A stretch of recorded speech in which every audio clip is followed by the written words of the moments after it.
வணக்கம். நான் எதிர்பார்க்கறது நான் தான் ஃபஸ்ட்டு பேசுவேன்.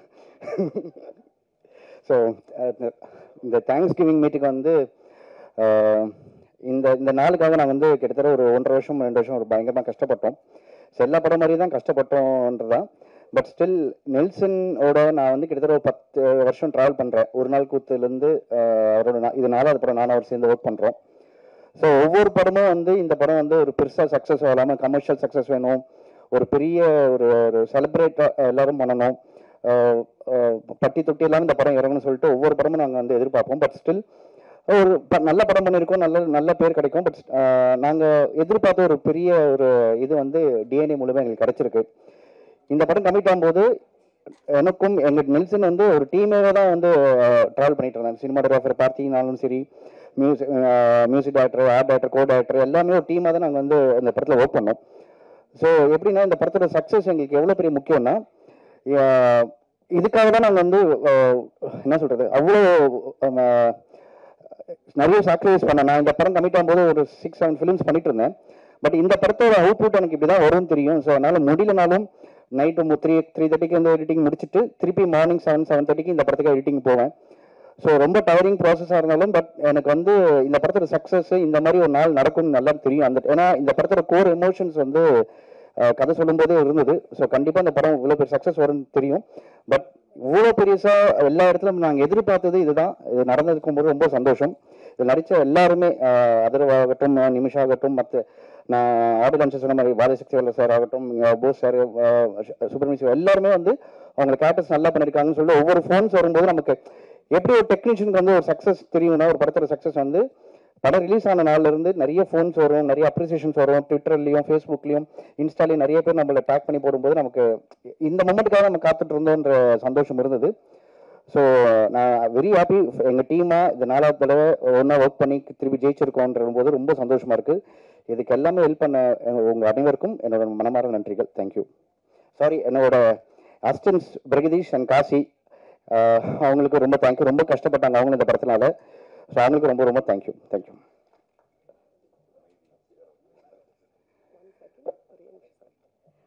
Also, I'd like to invite the co-producer of the film, Sanjay Shanmugam Avargal, onto the stage. Producer, any question after I'm join பண்ணுவாங்க. எல்லோருக்கும் வணக்கம். அந்த படத்தோட டிஓபி டிஎன்ஏ. இந்த படத்தோட வெற்றி வந்துட்டு நீங்கள் ப்ரிவியூ ஷோவில் கொடுத்த ஒரு அதில் தெரிஞ்சிடுச்சு இந்த படம் எப்படி ரீச் ஆக போகுது அப்படின்றது. ஸோ ஃபர்ஸ்ட் ஆஃப் ஆல் உங்கள் எல்லாருக்குமே நன்றி தெரிவிச்சுக்கிறேன். டிஎன்ஏ நெல்சன் சார் வந்து எனக்கு ஆல்மோஸ்ட் ஒரு நாள் கூத்துல வந்து அவர் கூட ட்ராவல் பண்ணிகிட்ருக்கேன். அவரோட ஃபர்கானா வந்துட்டு ஆல்மோஸ்ட் நான் வந்து கிளாஸ் ஒர்க் பண்ணேன். ஸோ அந்த படத்தில் எங்களுக்கு ஒரு நல்ல புரிதல் இருந்துச்சு 2 பேருக்குமே. ஸோ அது மூலமாக வந்துட்டு எனக்கு டிஎன்ஏ வாய்ப்பு வந்து கொடுத்தாப்புல. ஸோ அவர் எனக்கு கொடுத்த வாய்ப்பை நான் பூர்த்தி செஞ்சுருக்கேன்னு நினைக்கிறேன். கண்டிப்பாக பண்ணியிருக்கேன். ஸோ அதோட ரிசல்ட்ஸ் வந்துட்டு சினிமாவை பற்றியான ஃபீட்பேக்ஸ் எல்லாமே நிறைய தெரியாத நண்பர்கள்கிட்ட வந்து நிறைய வந்துட்டு இருக்குது. பர்டிகுலராக வந்துட்டு இந்த படத்தோட முக்கியமான விஷயங்கள் வந்து ஹைலைட் பண்ணி சொல்லிட்டு இருக்காங்க சினிமாட்டோகிராஃபிக்கு. ஸோ சினிமாட்டோகிராஃபி அப்ரிஷியேட் பண்ண எல்லாருக்குமே வந்து நான் என்னோட நன்றியை தெரிவிச்சுக்கிறேன். அண்ட் என்னோட ப்ரொடியூசர் அம்பேத்குமார் சார், என்னோட ஃபர்ஸ்ட் ஃபிலிம் ரிலீஸ் ஆகலை. என்னோட ஃபர்ஸ்ட் ஃபிலிம் வந்துட்டு பேச்சு, அது ரிலீஸ் ஆகிறதுக்கு முன்னாடியே வந்துட்டு எனக்கு வந்து இந்த வாய்ப்பு கொடுத்தாங்க. ஸோ அதனால் அவருக்குமே என்னோட நன்றிகளை தெரிவித்து கொடுக்குறேன். And Atharva sir, Nimisha, so செட்டில் வந்துட்டு எனக்கு வந்து ஒரு பயங்கரமான ஒரு கம்ஃபர்ட். 2 பேருமே எந்த இடத்துலையுமே வந்து எனக்கு எதுவுமே ஃபீல் ஆகலை. ஸோ இந்த படத்தோட எமோஷன் இது வந்துட்டு மிஸ் ஆகாமல் நான் வந்து லைட்டிங்காகவும் சரி, ஃப்ரேமிங்காகவும் சரி அதை பேலன்ஸ் பண்ணணும்னு நினச்சேன். அது அவுட்புட்லேயுமே நான் கொடுத்துருக்கேன்னு நினைக்கிறேன். ஸோ தேங்க்யூ அவரா sir and Nimisha and Subramaniam Siva sir and Bose Venkat sir, எல்லாருக்குமே நன்றி. நல்ல ஒரு ட்ராவல் உங்களோட. அண்ட் என்னோட டைரக்டர் நெல்சன், நிறைய பர்சன்ட் இருக்கு அவரை பற்றி. இந்த படம் ஆப்பர்ச்சுனிட்டி வந்துட்டு எனக்கு ஃபஸ்ட் டைம் எனக்கு கால் பண்ணாப்புல, நம்ம ஒரு படம் ஒர்க் பண்ணுற மாதிரி இருக்கும், பட் இன்னும் நான் கன்ஃபார்ம் பண்ணலை, நான் அப்டேட் பண்ணுறேன் உனக்கு அப்படின்னாப்புல. நான் அப்போ வந்துட்டு ரொம்ப டெஸ்பரேட்டாக வந்து தேடிட்டு இருந்தேன் ஒரு படம், குயிக்காக ஒரு படம் பண்ணணும் அப்படின்னு சொல்லிட்டு. என்னை கூப்பிட்டு ஆஃபீஸ் கூப்பிட்டு ஒரு 20,000 எனக்கு கொடுத்தாப்புல. நீ வந்துட்டு ரொம்ப இதுவாக இருக்க, நீ போயிட்டு எங்கேயாச்சும் ஒரு ட்ராவல் போயிட்டு வா, போயிட்டு வந்தோடனே என்னை பாரு, நான் ஒரு நல்ல நியூஸ் சொல்கிறேன் அப்படின்னாப்புல. சரின்னு சொல்லிட்டு நான் ஒரு 1 வீக் பொறுத்து மறுபடியும் அவரை போய் மீட் பண்ணேன். அதுக்கப்புறமா தான் இந்த வாய்ப்பு எனக்கு கிடைச்சது. பயங்கர கூலான ஒரு ஜாலியான ஒரு ஆள். என்ன வேணுமோ அதை மட்டும் கரெக்டாக கேட்டு வாங்கி பார்ப்பல. ஸோ அவருக்குமே வந்து மிகப்பெரிய ஒரு நன்றியை தெரிவிச்சுக்கிறேன். அண்ட் என்னுடைய first film Pechi and DNA, இதோட இந்த படத்துக்கான ஒரு முக்கியமான காரணம் என்னுடைய batchmate and cinematographer Gokul Binoy. முக்கியமான நபர் என்னோட லைஃப்பில். ஸோ அவனுக்குமே வந்து என்னோட நன்றியை தெரிவிச்சுக்கிறேன் இந்த ஸ்டேஜில். Thank you all. அனைவருக்கும் வணக்கம். மேடையில் இருக்கக்கூடிய அனைவருக்கும் வணக்கம். நான் வந்து இந்த ஆடியோ லான்ச்சில் என்ன பேசுகிறேன்னு தெரியாமல் அப்படியே ஸ்ட்ரக் ஆகி, ஆக்சுவலாக எனக்கு அன்றைக்கி மைண்ட் பிளாக் ஆகிடுச்சு. ஏன்னா இது எனக்கு ரொம்ப முக்கியமான ஒரு படம். ஒரு 20 வருஷ ஜேர்னியோட ஒரு தொடர்ச்சி இது. ஸோ இன்னைக்கு ஓரளவுக்கு ரொம்ப சந்தோஷமாக இருக்கேன். ரெண்டாவது, உங்கள் எல்லாருக்கும் ரொம்ப நன்றி. நீங்கள் அந்த ப்ரீமியர் ஷோ பார்த்துட்டு நீங்கள் கொடுத்த அந்த வரவேற்பில் தான் இந்த படம் வந்து நல்ல பிக்கப் ஆச்சு, மக்கள்கிட்ட போய் சேர்ந்துச்சு. நீங்கள் வேற நான் வேற இல்லை. 15 வருஷம் ஜேர்னலிஸ்டாக நான் புதிய தலைமுறை ஆனந்த விகடனில் ஒர்க் பண்ணியிருக்கேன். அது அங்கேருந்து உங்கள் அந்த சீட்லேருந்து தான் நான் இந்த சீட்டுக்கு வந்திருக்கேன். ஸோ உங்களுடைய சப்போர்ட் வந்து எனக்கு ரொம்ப மனசுக்கு நெருக்கமாக இருந்தது. உங்கள் எல்லாருக்கும் ரொம்ப ரொம்ப ரொம்ப நன்றி. அந்த 15 வருட இந்த ஜேர்னலிஸ்ட் ஒர்க்கு தான் வந்து இந்த படத்துக்கு வந்து எழுத எனக்கு வந்து ரொம்ப ஹெல்ப் பண்ணுச்சு. அது ஒரு இந்த படத்தில் இருக்கக்கூடிய எல்லாமே உண்மையான விஷயங்களை வச்சு தான் நாங்கள் எழுதினோம். என்னோட குருநாதர் வந்து எப்பவும் சொல்லுவார், புனைவில் வந்து எவ்வளவுக்கு எவ்வளோ உண்மை இருக்கோ அந்த அளவுக்கு அது வெற்றி பெறும் அப்படின்னு. இந்த புனைவில் 90% உண்மை இருக்கு, ஒரு 10% தான் இதில் வந்து புனைவு அப்படிங்கிறதே இருக்கும். எல்லாருமே என்கிட்ட கேட்டாங்க, இதெல்லாம் உண்மையா, நிஜமாவே இந்த மாதிரிலாம் நடக்குமா, குழந்தைய கடத்தி கொண்டு போய் பணக்காரங்களுக்கு விற்பாங்களா அப்படின்னு. நேற்று சேலத்தில் ஒரு 6 பேர் கொண்ட ஒரு நெட்வொர்க்கை வந்து அரெஸ்ட் பண்ணியிருக்காங்க. இந்த மாதிரி குழந்தைங்களை வந்து கடத்தி, பச்சை குழந்தைங்களை கடத்தி பணக்காரங்களுக்கு விற்கக்கூடிய இவங்களை வந்து நேற்று கடத்தியிருக்காங்க. அதுதான் நம்ம படத்தில் நம்ம காட்டப்பட்ட அந்த விஷயத்துக்கான அந்த உண்மை அப்படிங்கிறது தான். ஏன்னா நாங்கள் வந்து ஒவ்வொரு விஷயமுமே, அந்த பாட்டி வந்து இன்னைக்கு எல்லாராலையும் கொண்டாடப்படுறாங்க. அந்த சாத்தூர் விஜயலட்சுமி அப்படிங்கிற அந்த நடிகை வந்து அவங்க அவ்வளோ பிரமாதமாக நடிச்சிருந்தாங்க. அந்த கேரக்டர் வந்து ஒரு ரியல் லைஃப் கேரக்டர். அவங்க ரியல் லைஃப் கேரக்டர்னா கடத்துறவங்க கிடையாது. நான் வந்து சினிமாவில் முதல்ல ஒரு படம் பண்ணேன், அதுக்கப்புறம் ஒரு பெரிய பிரேக்கு, எனக்கு அடுத்து பட வாய்ப்புகள் கிடைக்கல, எனக்கு கிடைச்ச அனுபவங்களும் சரியில்லைன்னு நான் விட்டுட்டு வெளியேறிட்டேன். சினிமாவே வேண்டாம், இனிமேல் சினிமாவே வேலைக்காகாதுன்னு நான் வேலைக்கு போயிட்டேன். திரும்பியும் அங்கே வந்து சந்தித்த ஒரு அம்மா வந்து டெய்லியும் எங்கள் ஆஃபீஸ்க்கு இந்த மாதிரி எடுத்துகிட்டு வருவாங்க, முறுக்கு சீடை அதிரசம் அப்படின்னு கொண்டு வருவாங்க. அந்த கேரக்டரை மனசில் வச்சு தான் நான் அந்த கேரக்டரையே நாங்கள் உருவாக்கணும். அப்போ அந்த உண்மையான ஒரு கேரக்டர் வந்து ஸ்க்ரீனில் வரும்போது ஆடியன்ஸ் வந்து டக்குன்னு அதை வந்து எடுத்துக்கிறாங்க. ப்ளஸ் நாங்கள் அது கூட இதை ஆட் பண்ணோம்னா, எக்மோர் ஹாஸ்பிட்டல்லையும் கோசா ஹாஸ்பிட்டல்லையும் தொடர்ச்சியாக கட்டப்பையில் தான் வந்து குழந்தைங்களை வந்து கடத்துவாங்க அப்படின்னு நான் ரிப்போர்ட் பண்ணியிருக்கேன். அந்த ரிப்போர்ட் அடிப்படையில் தான் அந்த கேரக்டரை வந்து நாங்கள் உருவாக்கணும். அப்புறம் அண்ணன் போஸ் வெங்கட் இருக்காரு, அவரோட கேரக்டர் வந்து ஒரு இடத்துல விசாரணை பண்ணுவாங்க. விசாரணை பண்ணும்போது அவரோட ஃபேமிலியை வச்சு பேசுவாங்க. அது வந்து ஆட்டோ சங்கரோட மரண வாக்குமூலம் அப்படின்னு ஒரு புக் இருக்கு. அதுல வந்து ஆட்டோ சங்கர் சொல்லியிருப்பாரு, அவரை வந்து அவர்கிட்ட இருந்து உண்மையை வாங்குறதுக்கு அவங்க போலீஸ் வந்து அதை தான் பயன்படுத்தி இருப்பாங்க. அவங்க ஃபேமிலி வந்து பக்கத்து ரூம்ல வச்சுட்டு இவங்க வந்து பேசுவாங்க. பேசும்போது அவர் வந்து எல்லா உண்மையும் சொல்லிடுவார். இந்த மாதிரி இந்த படத்தோட எவ்ரி டீட்டெயில் வந்து ஒரு உண்மை சம்பவத்தோட தொடர்ச்சியாக தான் இதுக்குள்ள இருந்துகிட்டே இருந்தது. அதுக்கு தான் அதனால தான் இது வந்து ஆடியன்ஸ் வந்து டக்குன்னு அக்செப்ட் பண்ணிக்கிட்டாங்க அப்படின்னு நான் நினைக்கிறேன். ஏன்னா அவங்க அன்றாட வாழ்க்கையில தினம் பார்க்கக்கூடிய மனுஷங்க, தினம் பார்க்கக்கூடிய அந்த விஷயங்களை தான் நம்ம படமா எடுத்திருக்கோம். இன்னைக்கு வந்து தமிழ் சினிமாவுக்கு வந்து கதை இல்லைன்றாங்க. நம்மள மாதிரி ஜேர்னலிஸ்ட் கிட்ட லட்சக்கணக்கான கதைகள் இருக்கு. ஜேர்னலிஸ்ட்டை வந்து நீங்க பயன்படுத்தும் போது அவங்க கிட்ட இருந்து உங்களுக்கு அவ்வளோ கதைகளும் அவ்வளோ டீட்டெயிலும் வரும். தமிழ் சினிமா இயக்குநர்கள் கிட்ட நான் அதை தான் வேண்டி கேட்டுக்கிறேன். நீங்க என்ன யூஸ் பண்ணணும்னு அவசியம் இல்லை. நல்ல ரைட்டர்ஸ் எக்கச்சக்கமா இருக்காங்க, நல்ல ஜேர்னலிஸ்ட் எக்கச்சக்கமா இருக்காங்க. அவங்கள உங்க படத்துல நீங்க பயன்படுத்தும் போது நிச்சயமா உங்க படத்துக்கு வந்து இன்னும் கூடுதலான ஒரு மதிப்பும் நம்பகத்தன்மையும் உண்மைத்தன்மையும் கிடைக்கும் அப்படின்னு நான் நம்புறேன். அப்புறம் நெல்சன் சார், அவரு தான் என்னை வந்து தேடி கண்டுபிடிச்சு கூட்டிட்டு வந்து எழுத வச்சாரு. நான் வேண்டாம், என்னை விட்டுருங்க, சினிமாவுக்கு எனக்கு செட் ஆகாது, என்னை விட்டுருங்கன்னு. இல்ல நீ தான் இந்த படம் பண்ணணும், என் மேல இருக்கிற ஒரு நம்பிக்கையை வச்சு அவரு என்னை அழைச்சிட்டு வந்து இது எழுத வச்சாரு. அந்த பாத்திரங்களுக்கும் அந்த காட்சிகளுக்கும் வந்து அதர்வா சாரும் நிமிஷா மேடமும் இவங்க எல்லாருமே வந்து உயிர் கொடுத்து அதை வந்து நான் பார்க்கும்போது நான் என்ன நினச்சி எழுதணும் அது எல்லாமே அது வந்திருந்தது. எனக்கு அது குறிப்பாக சில சீன்ஸ் எல்லாம் வந்து நான் ரொம்ப மனசுக்கு நெருக்கமாக நான் எழுதியிருந்தேன். அதை வந்து அவங்க அப்படியே உள்வாங்கிட்டு நடித்தது வந்து ரொம்ப சந்தோஷமாக இருந்துச்சு. ஸோ இந்த மாதிரியான படைப்புகளுக்கு வந்து தொடர்ச்சியாக மக்கள் ஆதரவு கிடைக்கணும். நிறைய திரைப்படங்கள் இந்த மாதிரி வரணும் அப்படின்னு நம்புகிறேன். குறிப்பாக இந்த படத்தில் நான் ஒரு விஷயம் சொல்லணும்னு நினச்சது என்னென்னா, இந்த படத்தோட ஒவ்வொரு சீனையும் நீங்கள் எல்லாரும் படம் பார்த்துருப்பீங்க. நீங்கள் யோசிச்சு பார்த்தீங்கன்னா ஒவ்வொரு சீன்லேயும் யாரோ ஒருத்தர் ஹெல்ப் பண்ணிகிட்டே இருப்பாங்க. படம் ஃபஸ்ட்டு சீனில் ஒரு ஆம்புலன்ஸ் டிரைவர் வந்து ஒரு டாக்டர் அந்த மருத்துவமனையில் வேலை பார்க்குறவருக்கு ஹெல்ப் பண்ணுவார். அதுக்கப்புறம் ரமேஷ் திலக் வந்து அவரோட நண்பருக்கு ஹெல்ப் பண்ணுவார். அப்படின்னு படத்தில் ஏதோ ஒரு கேரக்டர் இன்னொரு கேரக்டருக்கு உதவி செஞ்சுக்கிட்டே இருக்கும். அந்த உதவி அப்படிங்கிறது எப்போ வணிகமாவோ உள்நோக்கம் கொண்டதாவோ ஒரு சுயநலமானதாவோ மாறுதோ அப்பெல்லாம் வந்து அது கிரைமா மாறுது. அதுதான் இந்த படத்து மூலமா நான் வந்து சொல்லணும்னு நினைச்ச ஒரு விஷயம். என்னன்னா, நம்ம இன்னைக்கு வந்து உதவி அப்படிங்கிறது பிசினஸா மாறிட்டு இருக்கு. நம்ம முன்னாடி லிஃப்ட் கேட்டுட்டு இருப்போம், இன்னைக்கு லிஃப்ட் அப்படிங்கிறது வந்து ரேபிடோவா மாறிடுச்சு. இன்னைக்கு எல்லாருமே அதை வணிகமா மாத்திட்டு இருக்கோம்.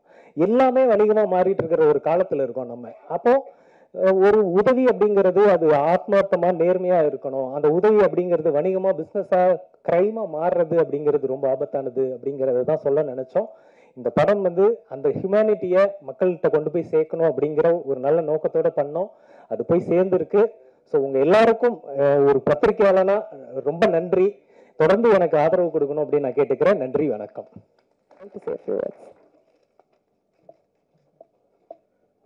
யாருக்கு தட்டுனது? நிமிஷா. நான் அவங்கள பத்தி நிறைய பேச போறேன். ஆக்சுவலா இந்த கம்பேர் அவங்கள பார்த்தோன்னே யாருன்னு தெரியலன்னு சொன்னேன். அதுக்கு சாரி. அவங்க வந்து சொல்றாங்க நிறைய படங்கள்ல நடிச்ச போஸ் வெங்கடவர்களே அப்படின்னு சொல்றாங்க. அவங்க என்ன பார்த்துருக்காங்க, அதுக்கு நன்றி. ஒரு பியூட்டிஃபுல் பிரியாணி, அதுக்கு ஒரு நன்றி. ஏன்னா தேங்க்ஸ் கிவிங் இது நிறைய அந்த கிவிங் கொடுத்துட்டே இருக்கணும். இன்னைக்கு டிஎன்ஏ வந்துட்டு ஒரு பெருசா வெளியில வந்து நிக்குது. அதுக்கு எல்லாத்துக்கும் காரணம் நீங்க தான். இப்போ இதே உங்களை வச்சு ஒரு பிரம்மாண்ட ஒரு ஆடியோ ரிலீஸா இருக்கட்டும், நியூஸ் கிரியேட் பண்றதா இருக்கட்டும், அது என்ன பண்ணாலும் உங்ககிட்ட ஒரு நியாயம் இருக்குல்ல, இந்த படம் நல்ல படம் அப்படின்ட்டு. அந்த நியாயம் ஜெயிச்சிருக்கு. அதுக்கு முதல்ல நன்றி. ஒரு விமர்சனம் நம்ம காதுல கேட்போம், அந்த படம் நல்லா இல்லைன்றது கூட வரும். ஒரு சாராருக்கு பிடிக்கலாம், ஒரு சாராருக்கு பிடிக்காம போயிடலாம். ஆனா நல்லாவே தெரியும் அந்த அந்த அந்த படம் அதுக்கு ஒர்த்தா இல்லையா அப்படின்ற ஒரு குழப்பம் இருக்கும். அந்த மாதிரி குழப்பத்துல ஆடியன்ஸ் இருக்கும்போது அவங்களை தெளிவுபடுத்தக்கூடிய ஒரு ஒரு ஒரு ஒரு ஆயுதமா யார் இருக்கிறாங்கன்னா பிரசன்ட் மீடியா. அந்த ஆயுதத்தினாலதான் இன்னைக்கு இந்த தேங்க்ஸ் கிவிங் மீட்டே நடக்குது. திரும்ப திரும்ப உங்களுக்கு நன்றி. என்ன நடிக்க வச்சதுக்கு ப்ரொடியூசருக்கு, என் தம்பி டைரக்டருக்கு நிச்சயமா ரசிகர்கிட்ட தான் சொல்லியிருப்பாங்கன்னே, இதை போசனை பண்ணா நல்லா இருக்கும்னே. ஜெயராமன் வெங்கடேசனுக்கும் நெல்சன் வெங்கடேசனுக்கும் உள்ள உறவு நினைக்கிறாரு. ஸோ அதனால கிடைச்சிருக்கு, அதுக்கு நன்றி. அப்புறம் கோ ரைட்டர் அதிஷா சார் பேசினாரு. நிமிஷா இருக்காங்க, அவங்களுக்கு தான் தெரியும், கரெக்டா புரியும்னு நினைக்கிறேன். கேரளாவில் வந்துட்டு ஒரு 5 கேரவன் நின்றுச்சுன்னா அதுல ரைட்டர்ஸ்க்கு ஒரு கேரவன் இருக்கும். ரைட்? அவ்வளவு பெரிய மரியாதை இருக்காங்க ரைட்டர்ஸ்க்கு கேரளாவில். ஓகே, வரேன். கேரளாவில் பெரிய மரியாதை வந்து திரைக்கதை ஆசிரியருக்கு கொடுப்பாங்க. அதாவது முதல்ல திரைக்கதை ஆசிரியர்கள் கதையை ரெடி பண்ணிட்டு அதுக்கப்புறம் தான் அது இயக்குனர்கிட்ட வந்து அதுக்கப்புறம் ஒரு கம்பெனிக்கு போய் அப்படிதான் வரும். அந்த வகையில ஒரு திரைக்கதை ஆசிரியரை மேடை ஏற்றி அவருக்கு மரியாதை செலுத்தின நெல்சனுக்கு இந்த நேரத்தில் நான் நன்றி தெரிவிச்சுக்கிறேன். ஏன்னா அந்த அந்த கைண்ட் ஆஃப் சினிமா வந்து ரொம்ப ஆரோக்கியமா இருக்கும். ஏன்னா பாரதிராஜா சார் வந்து always with Annagiri Selvaraj sir, இந்த மாதிரி ரத்னகுமார் சார் அவங்களோட பயணிக்கும் போது அந்த திரைப்படங்கள்ல ஒரு பயங்கரமான மீனிங் இருக்கும். டைரக்டருங்கிற ஒரு பியூர் டெக்னீஷியன், கிரியேட்டர்ஸ் கம் டெக்னீஷியனா இருக்கிறதுங்கிறது ஒரு தனி டேலண்ட். பட் கிரியேட்டர் இஸ் என்னை பொறுத்த வரைக்கும் ஒரு எழுத்தாளர், வசனகர்த்தாங்கிறவங்க வந்து ஒரு தனி செக்டார். அந்த செக்டார் ஸ்ட்ராங்கா இருந்ததுன்னா திரைப்படம் தோற்கிறதுக்கு வாய்ப்பு ரொம்ப கம்மியா இருக்கும் அப்படிங்கிறது என்னுடைய கருத்து. நான் பல இடங்கள் அதை விவாதமா வச்சிருக்கேன். அந்த வகையில ஒரு ரைட்டரை மேடை ஏற்றி பேச வச்சதுக்கு இந்த நேரத்தில் அதே தேங்க்ஸ் மீட்ல ஒரு நன்றியை தெரிவிச்சுக்கிறேன். அதே மாதிரி எங்கூட நடிச்ச கோ ஆர்டிஸ்ட் எல்லாருக்கும் என்னுடைய நன்றியை தெரிவிச்சுக்கிறேன். கேமராமேன் பார்த்திபன் சார் எல்லாருக்கும் நன்றி. அம்பேத்குமார் சார் என்னுடைய சிறந்த நண்பர், அவருக்கும் இந்த நேரத்தில் நன்றியை தெரிவிச்சுக்கிறேன். ஒரு ஒரு திரைப்படம் சமீபத்தில் ஒரு தியேட்டரில் ரிலீஸ் ஆகிட்டு உடனே நம்ம ஃபோன் பண்ணுவோம். நெல்சனுக்கு ஃபோன் பண்ணும்போது ஒரு இயக்குனருடைய அந்த பிரசவ வழி, என்ன நெல்சன் எப்படி இருக்கீங்க அப்படின்னா, இல்லைண்ணா என்ன பண்ணுறதுன்னு தெரில, என்ன நடக்குதுன்னு தெரில, ஒரு ஈவினிங் வரைக்கும் ஒரு தொண்டைக்கு நெஞ்சுக்கு ஒரு உருண்டை ஓடிக்கிட்டே இருக்குது, அதெல்லாம் எப்போ சரியாகும்னு எனக்கு தெரியலை அப்படின்னு சொல்லும்போது நான் சொன்னேன், இல்லை நேற்று ப்ரெஸ் மீட்டில் படம் பார்த்தவங்க எனக்கு நிறைய பேர் ஃபோன் பண்ணிட்டாங்க.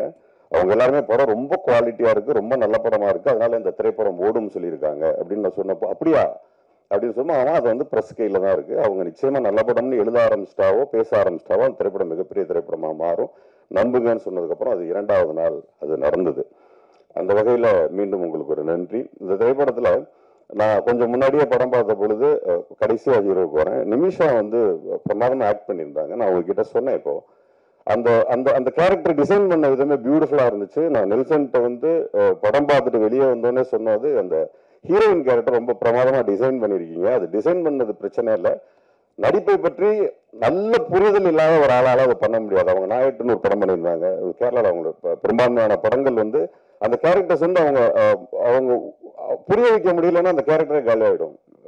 அதுவும் பர்டிகுலர் நாயட்டு வந்து ரொம்ப அழகாக புரிய வச்சிருப்பாங்க அந்த படத்தில். அதே மாதிரி டிஎன்ஏல நிறைய நேரங்கள்ல அதை புரிய வச்சது ரொம்ப நல்லா இருந்தது. நான் நெல்சன்ட்ட கடைசியாக சொன்னேன், கொஞ்சம் நிறைய டயலாக் சேர்த்துருக்கலாமே அந்த பொண்ணுக்கு, இன்னும் நிறைய பேச வச்சிருந்துருக்கலாமே அப்படின்னு கூட சொன்னேன். அந்த வகையில் பியூட்டிஃபுல் ஆக்டர்ஸ் அவங்க. அடுத்ததான் இதோட முடிச்சுக்கிறேன். பட் என்னுடைய கதாநாயகன் அவர்வா சார், சில பேர் மட்டும் ஜெயிக்கணும்னு நம்ம உள் மனசு சொல்லிக்கிட்டே இருக்கோம். அவங்க ஜெயிச்சா அட்வான்டேஜ், அவங்க ஜெயிக்கிறது நமக்கு நல்லது அப்படின்றது ஒன்று தோணுன்னா அது அதர்வா சார். ஏன்னா அவரோட இதுக்கு முன்னாடி ஒரு படம் பண்ணியிருந்தேன். அந்த திரைப்படம் நைட்ல எல்லாம் மிட் நைட்ல எல்லாம் ஷூட்டிங் நடந்துட்டு இருக்கும். நமக்கே ஒரு மாதிரி டயர்டா இருக்கும். என்ன அவ்வளோ பிரிஸ்கா வந்து நிற்பாரு, எந்த விதமான டிஸ்டர்பன்சஸ் இல்லை, கோபம் இல்லை, அப்படி நான் கண்டினியூவா நைட் ஷூட்டே போயிட்டே இருந்தோம். நான் ஒரு நாள் நான் கேட்டேன், டயர்டா மாட்டீங்களான்னு கேட்டேன். அப்போ சொன்னார், நல்ல வார்த்தை அது, அவர் மறந்துட்டாரான்னு தெரியல, ஒரு 4 பசங்களோட டவுசர் போட்டு வந்து நான் போலீஸ் நீங்க மாட்டிப்பீங்க. அப்போ சொன்னாரு, சார் நடிக்கிறோம் சார், பிடிச்ச வேலை சார், பிடிச்ச வேலையை செஞ்சுட்டு இருக்கோம் சார், இதுல எப்படி சார் டயர்டா வருதுன்னாரு. எனக்கு ரொம்ப ஆச்சரியமா இருந்தது. அதே டிஎன்ஏலையும் பார்த்தா அதே பிடிச்ச வேலையை டயர்டு இல்லாம அன்னைக்கு என்ன ஃப்ரெஷ்னஸ் இருந்துச்சோ அதே ஃப்ரெஷ்னஸோட வராரு. ஸோ அது இயக்குநர்களுக்கும் ப்ரொடியூசர்ஸ்க்கும் சினிமாவுக்கும் ரொம்ப ஆரோக்கியமானதாக இருக்கணும். அதனால டிஎன்ஏவோட வெற்றியை உண்மையிலேயே என்னுடைய சகோதரர்கள் திரு அதர்வா அவர்களும் சரி, நெல்சனும் சரி, திரு அம்பேத் சாரும் சரி, அத்தனை பேரும் ஜெயிக்க வச்சவங்க எல்லாருக்கும், அதை பர்டிகுலர் ஆடியன்ஸுக்கு நன்றியை தெரிவிச்சுக்கிறேன். நன்றி. Thank you so much sir. அடுத்தபடியாக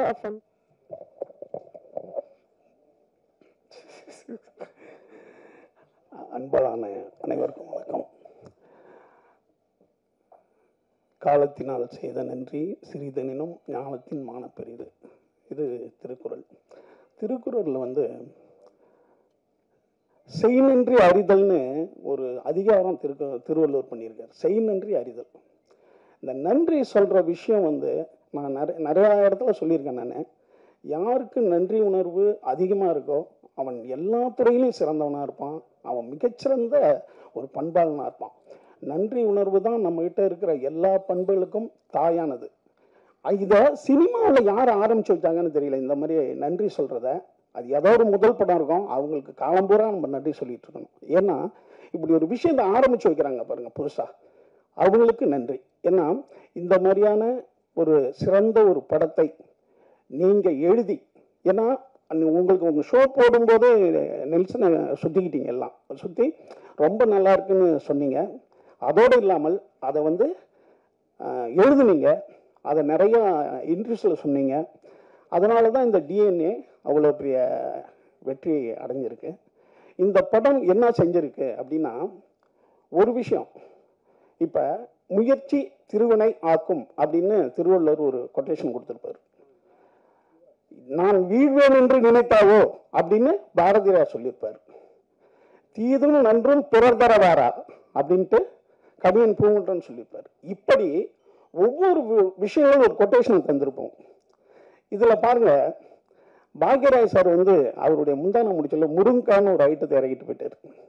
இப்போ முருங்கைக்காய் எடுத்துக்கிட்டு போவாங்க, கூச்சப்படுவாங்க. அப்போ ஒரு வீட்டுக்கு வாங்கிட்டு போகிற குடும்ப தலைவன். அதுக்கு பிறகு மணிவண்ணன் சார் அல்வான ஒரு மேட்டரை இறக்கி விட்டார். நம்ம வந்து ஒரு திருநெல்வேலியிலேருந்து வரும்போது ஒரு அல்வாவை அன்பா வாங்கி கொடுத்தா கூட என்னப்பா அல்வா கொடுக்குறியான்ற அளவுக்கு மாற்றி விட்டார். நான் திருடில கட்டவர்களுக்கு அடுத்தவர்களுக்கு கொஞ்சம் நீட்டாக இருந்ததுன்னா அப்படின்னு சொல்லிட்டு ஒன்று சொன்னேன். அதே போல் இந்த படம்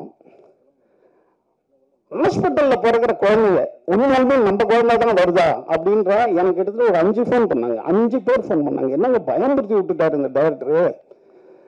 இப்போ நம்ம ஹாஸ்பிட்டலில் பிறந்து நம்ம கைக்கு வர்ற குழந்தை நம்ம குழந்தைன்னா ஒரு 11 வயசு 12 வயசுல முகத்தாடை வச்சு தான் கண்டுபிடிக்கணுமா, இல்லைன்னா டிஎன்ஏ டெஸ்ட் எடுத்துக்கணுமா நம்ம அப்படின்னாரு. ஸோ ஒரு படம் சமுதாயத்தில் அந்த ஒரு ஒரு ஒரு உஷார் தன்மை ஏற்படுத்தணும் அப்படிங்கிறது முக்கியம் ஒரு படைப்பு. அது இந்த படத்துல அருமையாக ஒர்க் அவுட் ஆயிருக்கு. அதுதான் ஒரு படம் சமூகத்திற்கு ஏதோ ஒரு விழிப்புணர்வை ஏற்படுத்தணும். அது டிஎன்ஏவில் அருமையா இருக்கு.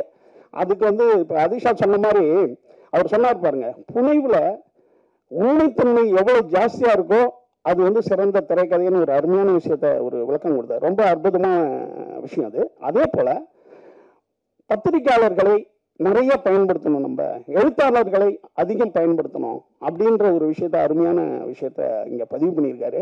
இதெல்லாம் இங்க எழுதணும். அப்பதான் நிறைய இயக்குநர்கள் நிறைய ரைட்டர்ஸை கொண்டு வருவாங்க. அண்ணன் போஸ் சொன்ன மாதிரி மலையாளத்தில் ரைட்டர்ஸுக்கு அவ்வளோ பெரிய ஒரு மரியாதை இருக்கும். அங்கே ரைட்டர்ஸ் தான் ஃபஸ்ட்டு. நம்ம இன்னும் சொல்ல போனால் ஆங்கில படங்களே மிகச்சிறந்த நாவலை தான் படமாக எடுக்க ஆரம்பிப்பாங்க. நம்ம நினைக்கிறோம்ல கதையை வெளியே போயிடுச்சோன்னா அந்த கதை ஈஸியாகிடும். அதெல்லாம் கிடையாது. மிகச்சிறந்த நாவல்களை தான் நம்ம படமாக எடுத்து மிகப்பெரிய ஹிட்டு கொடுத்துருக்காங்க பல படங்கள். ஸோ ரைட்டர்களையும் அதே போல் எழுத்தாளர்களையும் நிறையா பயன்படுத்தணுங்கிறது இந்த நன்றி அறிவித்தல் கூட்டத்தில் ஒரு முக்கியமான ஒரு விஷயம். அடுத்தது நன்றியில் இப்போ நான் எனக்கு ஒரு சின்ன ஒரு கதாபாத்திரம் இதில் கொடுத்துருக்காங்க. ஆனால் நான் என் வாழ்நாள் பூரா சொல்கிறவங்களாம் என்ன சொல்கிறாங்க, ஏன்னா அருமையான ஒரு விஷயத்த உங்களுக்கு பண்ணிட்டாங்க இந்த படத்தில் அப்படின்னு சொல்கிறாங்க இல்லையா. இது என் உள்ள மனசில் எப்போதும் இந்த டீமுக்கு இயக்குனருக்கு மட்டும் கிடையாதுங்க, ஒரு ஹீரோ அவர் என்ன சொல்லியிருப்பாங்க, ஏங்க அவருன்னு கூட அவர் சொல்லியிருக்கலாம். அடுத்தது இந்த ப்ரொடியூசர் அல்ல ரைட்டர் யார் வேணாலும் ஏங்க வர அவர் போடலாமே அப்படின்னு சொல்லியிருக்கலாம். அதுக்கு என்னை ஒத்துக்கிட்டதுக்கு இவங்க அத்தனை பேருக்கும் என்னுடைய நன்றியை தெரிவிச்சுக்கிறேன்.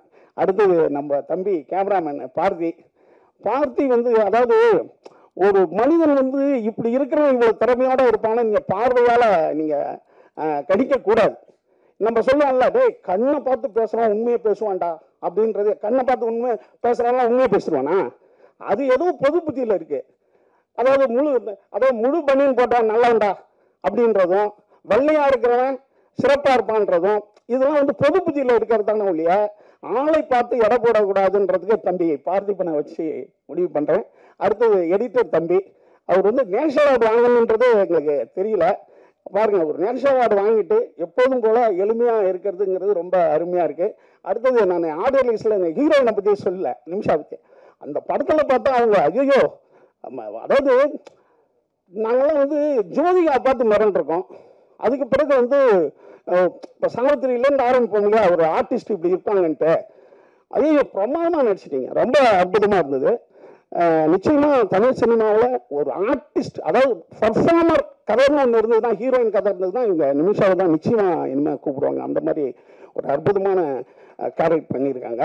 அடுத்தது தம்பி அதர்வா என்னன்னு கேட்டிங்கன்னா, நான் சொல்லிகிட்டே இருப்பேன், நான் எப்போதும் பிடித்த வேலைகளை செய்கிறவன் சிறப்பானவன்ட்டு இப்போ அண்ணன் போஸ்வங்கிட்ட சொன்னார். என்னன்னு கேட்டிங்கன்னா, நான் மீண்டும் மீண்டும் சொல்கிறேன், இப்போ சொல்கிறோம்ல, என்ன நம்ம கெட்டு போயிட்டோங்க, நல்லா இருக்கிறோம். எம்ஜிஆர் தான் தற்கொலைக்கு பண்ணி போனவர். எம்ஜிஆர் கேரளாவில் ரயில்வே, அதாவது எங்கள் அண்ணன் சக்கரபாணி மட்டும் ஒரு நிமிஷம் லேட்டாக வந்திருந்தா நான் ட்ரெயினில் விழுந்திருப்பான்றார் எம்ஜிஆர். நான் என் பிறந்தேன் அவருடைய வரலாற்று தொடரில். அப்போ என்னன்னு கேட்டால், எம்ஜிஆர்லாம் 15 வருஷம் இல்லவே இல்லை ஃபீல்டில், ஏதோ படம் நடிச்சிட்டு இருக்காரு. இப்போ மனைவி அண்ணன் இருக்கார், மனைவி பொண்ணுமானுக்கு அவர் 8வது வள்ளல்னு ஒரு புத்தகம் எழுதியிருக்காரு. ஒரு 8-9 கதை இருக்கு எம்ஜிஆரை பற்றி கதை, மிகச்சிறந்த மனிதநேய கதைகள், மிகச்சிறந்த நன்றி உணர்வு கதைகள் இருக்கு. அதில் அவர் இட்லியோட அம்மா வைக்கும் ஒரு இடத்துல எம்ஜிஆர் வாங்கிக்குவாரு, வாங்கினா காசு இல்லை அவர்கிட்ட. காசு இல்லாத போது ஐயோ நான் காசு எடுத்துட்டு வரலாமான்னு அந்த கதையை சொல்லும், தம்பி இதை திருப்பி கொடுத்து நீ இந்த காசை திருப்பி கொடுத்தா என்னுடைய லாப கணக்கு, கொடுக்கலன்னா என்னுடைய தர்ம கணக்குப்பா வச்சுக்கணும். எம்ஜிஆர் அதுக்கு பிறகு பெரிய ஸ்டார் ஆகி முதலமைச்சர் ஆகிடுவார். திரும்பி யானைக்கவனியில் அவர் முதலமைச்சராகி வரும்போது காரில் சொல்லிட்டு வருவார், இங்கே ஒரு பார்க் இருந்ததுயா, நான் இப்போ வாக்கிங் போகும்போது ஒரு கிழவிக்கிட்ட ஒரு 10 இட்லி வாங்கிட்டேன், ஆனால் என்னால் காசே தர முடியல. இப்போ அந்த அம்மாலாம் எங்கே இருக்கான்னு தெரியல, ஆனால் அந்த அம்மா சொன்ன வார்த்தை என் ஞாபகம் இருக்குது, பணத்தை திருப்பி கொடுத்தால் லாப கணக்கு, திருப்பி கொடுக்கலனா என் தர்ம கணக்குன்னு சொன்னாங்கய்யா. இன்னைக்கும் நான் தர்மம் பண்ணும்போது அந்த அம்மா ஞாபகம் வந்துகிட்டே இருக்கும் அப்படின்னு எம்ஜிஆர் சொல்லிட்டு போவார் அந்த காரில். அதில் இருக்கு, அண்ணன் எழுதுன புக்கிலே இருக்குது. இப்போ அடுத்த நாள் போய் அந்த கிழவை பிடிச்சி போகணும். அது அப்போ 40 வயசு, இப்போ 80 வயசில் இருக்கும். எம்ஜிஆர் அவங்கள்ட்ட அறிமுகப்படுத்துவார், இதாம்மா நீ சொன்ன வார்த்தைன்ட்டு. அதுக்கு புரியவே புரியாது. இல்லைப்பா நான் நல்லா இருக்கணும்னு அவருக்கு அந்த அம்மாவுக்கு ஒரு வீடு கொடுத்து அந்த அம்மா இருக்கிற வரைக்கும் அவருடைய சொந்த பணம் 1000 ரூபா அனுப்பிச்சிட்டே இருப்பார் எம்ஜிஆர். இப்படி ஒரு ஒரு நன்றியை, ஒரு உதவி செஞ்சுட்டோம்னா நம்ம வாழ்நாள் பூரா உள்ள நின்றுட்டு இருக்குங்களா, அந்த மாதிரி உதவியை நம்ம செஞ்சுக்கிட்டே இருக்கணும். இந்த படத்தில் தம்பி கோ ரைட்டர் சொன்ன மாதிரி யாரோ ஒருத்தவங்க உதவி பண்ணிக்கிட்டே இருக்காங்க. அந்த உதவி செயல் தான் நம்ம வாழ்க்கையை மேன்மைப்படுத்தும், உண்டாக்கும். கடைசியாக ஒன்று சொல்லிட்டு முடிச்சிடுறேன். ராமாயணத்தில் ராமனுக்கு நிறைய பேர் உதவி பண்ணிக்கிட்டே இருப்பாங்க. ராமனுக்கு படுற கஷ்டம் இருக்க, அவன் ரொம்ப நல்லவன், அவன் காட்டுக்கு போயிடுவான், காட்டுக்கு அவனா பொண்டாட்டி தூக்கிட்டு போயிடுவான், அதுக்கு பிறகு அவன் போராட்டம். இப்போ நிறையா பேர் உதவி பண்ணி சீதையை மீட்டு வந்துடுவார். இப்போ பட்டாபிஷேகம் நடக்கும். பட்டாபிஷேகம் நடக்கும்போது உதவி பண்ண அத்தனை பேருக்கும் ஒரு பரிசு தருவார் ராமர், கொடுத்துக்கிட்டே வருவார். கடைசியாக ஹனுமான் வருவான். ஹனுமான் வரும்போது ஹனுமானுக்கு என்ன தர போறாருன்னு எல்லாம் எதிர்பார்ப்பாங்க. ஏஞ்சி கட்டி பிடிப்பான். ஏன்னா ஹனுமான் செய்த உதவிக்கு திரும்பி ஒரு பொருளை என்னால் தரவே முடியாதுன்னு கட்டி பிடிச்சி நீ ஏங்குள்ள இருப்ப அப்படின்னு. அப்படி ஒரு உதவியினுடைய மேன்மையை நம்ம அழகா சொல்ற இடம் அது. ராமாயணம் உண்மையா என்னன்னு தெரியாது, அந்த இடம் அருமையான இடமா எனக்கு பிடிக்கும். அப்ப உதவியை செய்யும்போது ஒரு மனிதன் அவனுக்குள்ள நம்ம போயிடுறோம் அப்படின்ற ஒரு அருமையான கருத்தை இந்த படம் சொல்றது மட்டும் இல்லாமல் வாழ்க்கையில் உஷார் தன்மையோட இருக்கணும் ஒவ்வொரு விஷயத்தையும் அப்படின்னு சொல்லுது. அதுவா இதுல மிகச்சிறந்த முறையில் நடிச்சிருக்காரு. அதுவும் அந்த தம்மு அடிச்சு விட்டுறதெல்லாம் உண்மையான அப்படிப்பட்ட ஆள்தானான்ற மாதிரி பயப்படுத்துற அளவு பண்ண ரொமான்ஸா இந்த வயசுல நல்லா பண்ணிடலாம். இந்த மாதிரி ஐட்டங்கள்லாம் இருக்குல்ல, அதை அப்படியே வாழ்ந்துட்டாப்பா அப்படின்னு சொல்ற அளவுக்கு பண்ணாப்புல. ஏன்னா இந்த மாதிரி விஷயங்கள் டஃப்பான ஐட்டங்கள், அதையே சிறப்பாக பண்ணியிருக்காரு. அதர்வா இந்த படத்தின் மூலம் மிகப்பெரிய இடத்துக்கு நிச்சயம் வந்துட்டாரு. இனிமே அவருக்கான காலம் தமிழ் சினிமாவில் கொடி கட்டி பறக்கும். இந்த படத்தில் எனக்கு வாய்ப்பு கொடுத்த அனைவருக்கும் நன்றி, அண்ணன் ப்ரொடியூசருக்கு நன்றி. அப்புறம் தம்பி யாராவது விட்டுதான் அம்மா விஜயம்மா இருக்காங்க, அவங்க இதில் நடிக்கல, நான் எல்லாத்தையும் சொல்லிட்டு அந்த பாப்பாவுக்கு தண்டலுக்கும் நன்றி. உங்க அனைவருக்கும் மீண்டும் நன்றி சொல்லி உட்கார். Thank you sir. அடுத்தபடியாக சார், அதனால எல்லாருக்கும் நன்றி. இங்கே வந்ததுக்கும் உங்களுடைய நேரத்தை எங்களுக்கு செலவழிக்கிறதுக்கும். Expressing gratitude for the people who deserve it is most important. And first and foremost, thank you Nelson Vengat sir for உங்களுடைய சைலஜாவா என்னை தேர்ந்தெடுத்ததுக்கு, என்னை நம்பி அந்த பொறுப்பை என்கிட்ட கொடுத்ததுக்கு.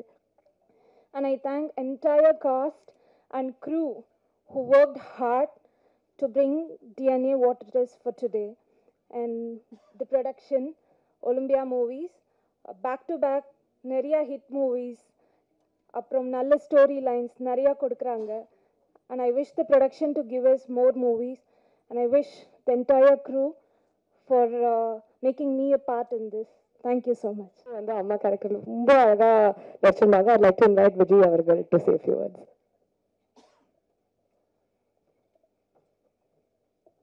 தேங்க்யூ டியா. எல்லாருக்கும் வணக்கம். இந்த சக்ஸஸ் மீட்டுக்கான முதல் காரணமான உங்கள் பத்திரிகை ஊடகங்களுக்கு ரொம்ப ரொம்ப ரொம்ப நன்றி. நான் ப்ரெஸ் மீட் மிஸ் பண்ணிட்டேன், ஆடியோ லான்ச் மிஸ் பண்ணிட்டேன். எப்படியோ இன்னைக்கு ரொம்ப லக், நான் இங்கே இருக்கிறது உங்களோட எல்லோரும் உட்காந்து சாப்பிட்டு ரொம்ப என்ஜாய் பண்ணேன். ஃபர்ஸ்ட் ஆஃப் ஆல் சாப்பாடு கொடுத்த ஒலிம்பியா ஃபிலிம்ஸ்க்கு நெல்சன் சாருக்கு ரொம்ப ரொம்ப நன்றி.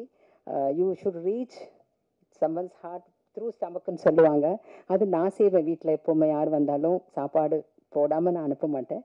அது எனக்குள்ளே இருக்கிற ஒன்று. அது இங்கே ஃபஸ்ட் டைம் என்னோடய லைஃப்லேயே வந்து நான் உட்காந்து எல்லாரோடையும் சாப்பிட்டு என்ஜாய் பண்ணுது. டிஎன்ஏ ஃபிலிம் இவ்வளோ சக்ஸஸ் ஆனது ரொம்ப சந்தோஷமாக இருக்குது. என்னோட இதுக்கு முன்னாடி ஒரு வாரத்துக்கு, ஐ மீன் 1 மந்த்துக்குள்ளே ரிலீஸ் ஆன மாமன், நெக்ஸ்ட் ஹிட் இஸ் திஸ். ரொம்ப ரொம்ப ரொம்ப நான் ஃப்ளையிங் மோடில் இருக்கேன். Thank you so much Nelson sir for taking me in this role. ஒத்த காலில் இவர் தான் நின்று ஸ்ட்ரைக் பண்ணி நான் நடிக்கணும்னு சொல்லிட்டு அவர் சொன்னது ரொம்ப ரொம்ப நன்றி. அதர்வா யூஆர் ராக்கிங் அண்ட் அவ்வளவு ஃப்ரெஷ்ஷாக அவ்வளவு நல்லா இன்டென்ஸ் பர்ஃபார்மன்ஸ் கொடுக்க முடியும்னா அது உங்களால் தான் முடியும். Nimisha you are amazing. ஒரு சில முகங்கள் வந்து நின்னாலே போதும், அவங்க நடிக்கவே வேண்டாம், அப்படி ஒரு இன்டென்ஸ் ஃபேஸஸ் சில பேர் இருக்காங்க. அதில் you are one, you are wonderful performer. And அந்த கீ ரோல் பண்ணின Thendral, yeah you did so good the dual role. And அருமையான எழுத்துக்களோட, அருமையான விஷுவல்ஸோட, அருமையான ட்ரீட்மெண்ட்டோட, அருமையாக எக்ஸிக்யூட் பண்ணினா என்னோட இயக்குனருக்கு நான் ரொம்ப ரொம்ப நன்றி சொல்லணும். Thank you so much Bose sir. உங்களோட நான் காம்பினேஷனில் நான் நடிக்கவே இல்லை. I think we did 1 film இல்லை டீசல். ஆமாம், ஒரே ஒரு ஷார்ட், அது டீசல் தான். ஒரே ஒரு ஸ்மால் சீனில் பண்ணோம். பட் அது பத்தலை எனக்கு. I need to work more with more powerful faces. Thank you so much. And நன்றி நன்றி நன்றி நன்றி தவிர வேறு எதுவும் இல்லை சொல்கிறதுக்கு. Thank you so much.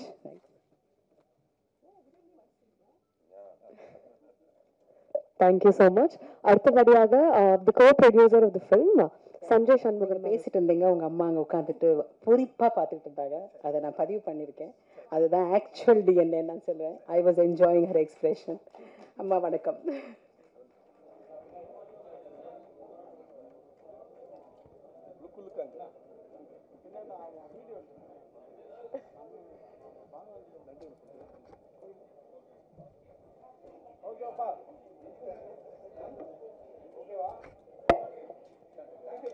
Thank you.